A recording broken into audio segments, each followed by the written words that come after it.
Ако сакате да ги раздвижите рамињата и горниот дел на грбот, ви предлагам да ги направите следните вежби.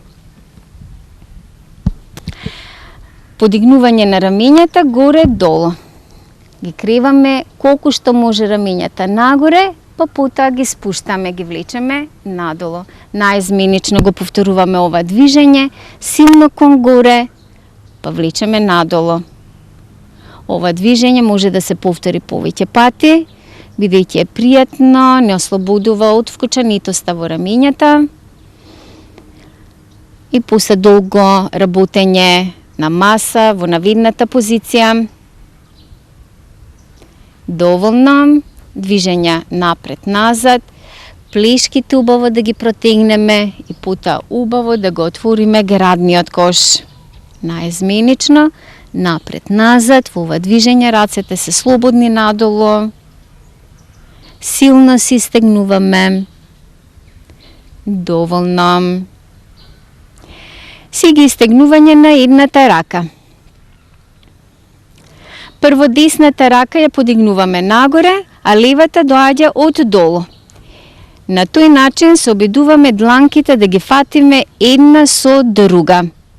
Во ова положба го отпуштаме рамото, плешката, доволно отпуштаме и сега обратно. Другата рака одгоре. За оние кои што не може да ги фатат прстите една со друга, може само да ги доближат прстите колку што може едни кон други. Доволно ги ослободуваме рацете и потоа проуѓаме на следната вежба, двиконасан или положба на два агла. Ги спојуваме нозете, прстите назад сплетени, малку ги протегнуваме рацете за да се отвори градниот кош и потоа одиме кон напред.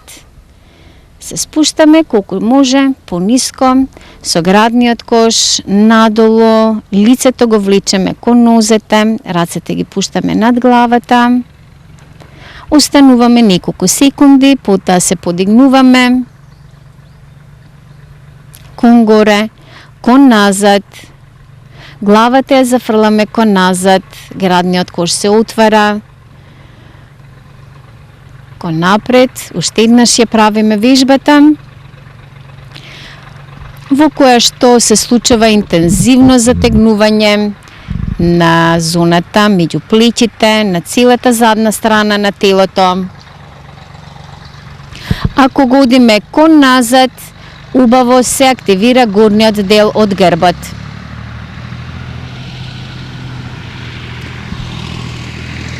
Завршуваме.